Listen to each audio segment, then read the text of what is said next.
Rwishe ya nka ruracyayirimo ngo burya kiziritse ku muhoro gasiga kawuciye. Ndacyari rwibutso duherukana mbabwira ko kuri uwo munsi ubwo nazengurukaga ibiro byanjye nyuma yo kubona ubutumwa bwa Sandra ko yari yaje i Kigali aho nkorera kandi yari acumbitse muri hoteli, amakuru nk'aya yangije umunsi wanjye. Ntabwo nashakaga kujya guhura na Sandra muri hoteli, ariko ikindi gice cyanjye cyari gifite amatsiko yo kumenya neza icyo Sandra yaje gukora i Kigali. Nashakaga kumuhamagara kugira ngo amenye icyo arimo gukora, ariko ako kanya ahita ahamagara ari we. Nafashe telefone turavugana, mubaza amakuru, ambwira ko ameze neza nta kibazo, ngo yari arimo kwibaza niba ntarabona ubutumwa bwe cyangwa impamvu ntamushaka. Yatangiye kumbwira ko nkomeje kumwirengagiza kandi ngo sinjya nahangayikishwa no kubona mpamagara sinitabe cyangwa ubutumwa bwe ngo mbusubize. Ambaza impamvu niba ari njye mugabo njyenyine wubatse ku isi wita ku muryango we, ngo yumijwe n'uburyo nakomeje kumwirengagiza, ngo namweretse ko nshishikajwe cyane no kwita ku muryango wanjye, ngo yibuka amubwira ukuntu ari mwiza kandi aryoshye, ngo nibyo byatumye yumva yongeye kunshaka. Ngo ntiyiyumvisha ukuntu mu buryo butunguranye ibintu byose byahindutse nkamwirengagiza. Anyibutsa ko nta kibazo mfitanye nawe, ngo kandi kuba ndi umugabo wubatse ntacyo bimutwaye. Yakomeje kuvuga amagambo menshi, numvise atangiye kwagaza irari ryanjye, mpita muhagarika muca mu ijambo. Mubaza icyo ashaka, mubaza impamvu imuzanye i Kigali, mubwira ko twishimye i Butare kandi ko byarangiriye aho. Ubyumve neza, sinshaka kongera kwinjira muri iyo mikino, niyo mpamvu nakomeje kukujya kure. Umbabarire niba wumva ubabaye, ariko ntabwo nshimishwa no kuryamana n'umugore utari uwanjye. Umutimanama wanjye ntiwigeze ugira amahoro habe na gato kuva twaryamanira i Butare. Iyo ndebye umugore wanjye mpita nicira urubanza. Umva Sandra, unyihanganire kubwo kwirengagiza ubutumwa bwawe bwose no kutaguhamagara cyangwa ngo nitabe impamagaye. Gusa sinshaka gushodekana nawe. Nashoboraga no gusubira nimero yawe, ariko sinzi impamvu iyo ari yo yose yatumye nkomeza kuyibika kugeza ubu. Nari nizeye ko ubyumva ko ntari umugabo wifuza guhemukira umugore yashatse kandi akunda, kandi ibyo biransubiza ku kibazo cyanjye cya mbere, aricyo cyo kukubaza icyo uri gukora hano i Kigali. Ntiyitaye ku gikabwe namubwiranaga ndetse n'igitsure namurebaga. Numvise atangiye kwisetasetsa mbere yo kuvuga, maze ahita ansubiza ko ari imwe mu mpamvu zituma nkunda, yongeraho akanshaka nanone ngo twongere. Ambwira ko nafashe nabi ibyabaye hagati yanjye nawe kandi ari ibintu by'agahebuzo, ko kuba naricujije ibyo nakoze kubera umugore wanjye bisobanura ko mfite umutimanama mwiza utatuma nawe njya kure, ahubwo ko ari byo bimutera guhora nshaka, ari nayo mpamvu yaje i Kigali. Ngo abandi bagabo bamwe ntibajya bita ko bafite umugore cyangwa batamufite, ngo icy'ingenzi kuri bo ni ukubona ibyo bakeneye. Abagabo nk'abo rero ngo Sandra ntabemera na gato kuko babuze umutimanama. Ngo abagabo nkanjye bazi uburyo bwo gutuma umugore yumva ameze neza, ngo nibakeneye kandi ngo niyo mpamvu yifuza kuba ari kumwe nanjye cyane.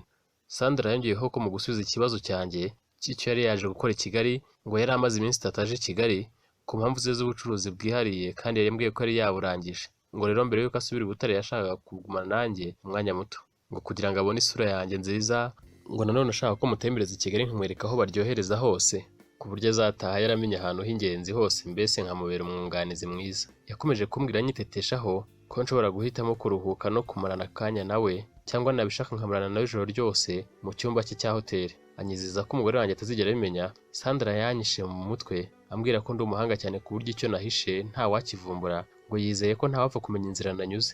Anyibutsa ko yansezanije ko azajya atuma amwenyura umunsi wose, ngo ndetse ko ndamutse mbyemeye twamarana ijoro ryose nirebera ibyiza bye nkunda cyane. Ansaba kugerageza byibuza ngo ndebe ukuntu yanteguriye itoto rye ryangenewe.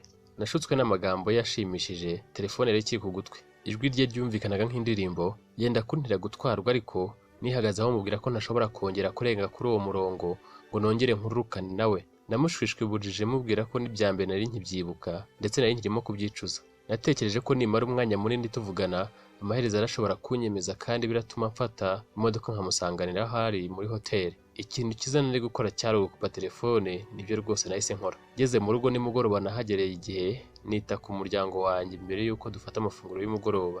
Denise yampaye ifunguro rya nimugoroba kandi anyuriramo muri make uko umunsi wagenze ndetse n'uko abana bamerewe ndizihirwa. Ndamwitayeho 1/2 mu gihe 1/2 cyanjye kindi cy'ibitekerezo cyari gihanganye n'indi ntambara. Amasengesho yanjye yari uko Sandra azabona inzira agasubira mu byo akandekera ibibazo byanjye n'umuryango wanjye twenyine. Ntabwo nongeye gutwarwa n'ubwiza bwa Sandra nubwo yageragezaga kubona aho yamenera ngo anyigarurire nanone. Denise yahamagaye izina ryanjye mera nk'ukangutse, ndamureba yifashe mu mayunguyungu.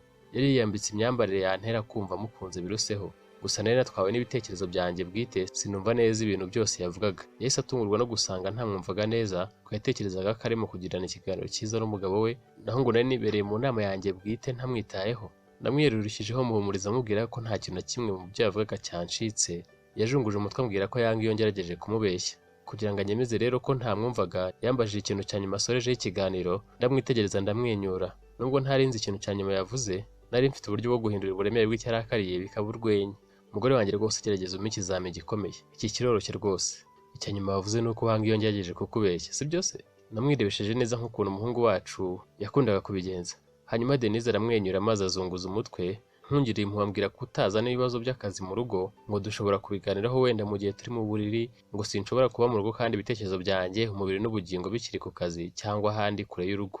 Ngo ntagakunda kubwira umuntu utamwitayeho. Umugore yari akeneye kwitabwaho cyane cyane igihe cyose ibirenge byanjye byabaga byinjiye mu nzu. Ngo yangaga kumbona ndangaye ntamwitayeho.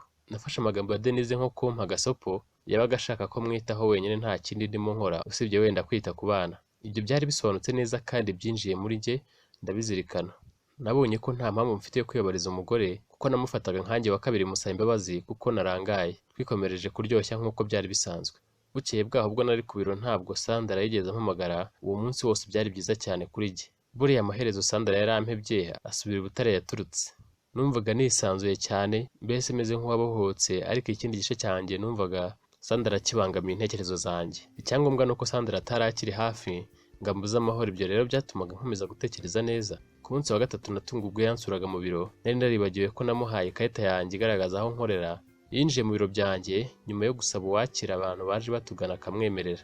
Sandra yari yambaye nabi nk'ibisanzwe, amwenyura anazenguruka nk'injangwe mu biro byanjye. Muri uko kuzenguruka yabonye ifoto y'umugore n'abana banjye yari iri ku meza y'ibiro byanjye. Oh, umugore wawe ni mwiza kandi ufite abana beza. Nakifuje ko nanjye ifoto yanjye ijya ku ruhande rumwe rw'ibiro byawe kugira ngo igihe cyose urebye ku ifoto yanjye uzajye unyibuka. Ariko ntabwo mfuhira umugore wawe, birashoboka ko ari mwiza ariko ntashobora kugereranywa nanjye. Gusa ndeba ko Sheri, mu by'ukuri wabuze byinshi. Nzaguha ibyo umugore wawe adashobora kuguha. Uwandiye inshuro ebyiri uraryoherwa ubona itandukaniro, kandi niba uvugisha ukuri bihagije uzasobanukirwa ko ibyo naguhaye ari serivisi nziza kandi ishyushye. Tanga urukundo rusobanutse. Ntabwo ntekereza ko ushobora kubibona ahandi aho ariho hose, ndetse no ku mugore wawe ntiwahabona ibyiza nk'ibyanjye. Ibyo byose Sandra yabivugaga yikora ku matako, ari nako azamura akajipo ka ntako anyereka ibibero bye n'ubundi byari ku karubanda. Nagiye aho Sandra yari ahagaze afashe ifoto y'umugore wanjye, ndayimwaka ndayimushikuza murakariye. Nayisubije mu mwanya wayo, hanyuma ndamuhindukirira mubaza ikimugenza mu biro byanjye.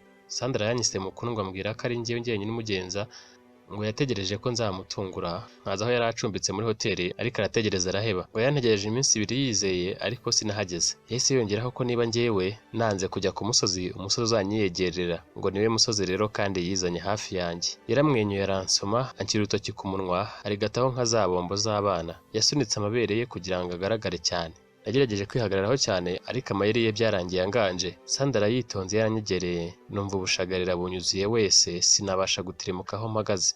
Yarambuye buhoro buhoro amaboko ye ku gituza cyanjye, aransoma hanyuma ahita ambwira ko mbishatse twabikorera mu biro cyangwa tukajya muri hoteli mu cyumba aho yararaga. Yambwiye ko abona neza ko mushaka ariko atazi impamvu nifata. Ambwira ko yiteguye kumpa ariko yibaza igituma ndi kwitesha ayo mahirwe. Ambwira ko akumbuye ko nongera kumushimira hamurya, ngo nta mugabo washoboye kuziba icyuho cyanjye, ngo kuva igihe cyose ataramperutse, ngo kandi ntiyitaye kuba narashatse, ngo icyo ashaka gusa byari urukundo rwanjye. Sandra yongeye kunsoma agerageza gukuramo ishati yanjye. Namuhamagaye mu izina rye nitonze nanga ko akomeza kunsoma nshaka ko mwiyaka, ariko nari namaze kurengwa n'ubushake bumwifuza. Mbese nari meze nk'umuntu warengewe n'inyanja, sinari ngifite gutera imigeri. Numvaga umubiri wanjye witeguye kwidagadurana n'iryo hogoza ryanyigabije. Telefone yanjye yarasonnye ndikanga, nyirebye umubiri wanjye uhita wibagirwa irari ryari ryanyaritsemo. Numvise mfite ipfunwe n'isoni ubwo nihutiraga gufata umpamagaye. Nakubiswe n'inkuba mbonye umpamagaye uwo ari we. Umugore wanjye niwe wari uhamagaye. Mu gihe ngerageza gutuza umutima wanjye wateraga cyane kugira ngo adakeka ikintu na kimwe, telefone yikuye hahita yongera guhamagara ako kanya. Mu ijwi rituje kandi ryihagazeho, nitaba umukundwa umugore wanjye. Nari ngiye kongera kubabaza kandi. Sheri Denise wari wuzuye urukundo, yahise ambwira ko yaje i Kigali bimutunguye, ambwira ko ari ku biro byanjye. Ambaza niba mpuze, yongeraho ko yari yagiye kugura ibyo kurya muri supermarket itari kure y'ikigo nakoreragamo, agahitamo kuzana ifunguro rya saa sita kuko aho yari yaje hatari kure y'aho narindi. Yari arimo ambwira ko ageze hafi y'umuryango w'ibiro byanjye. Ushinzwe kwakira abashyitsi yambwiye ko mfitemo umuntu imbere, ngo kandi ntabwo yashoboraga kwizera umuntu ngo amusigire ibiryo byanjye, rero bituma byizanira ubwe.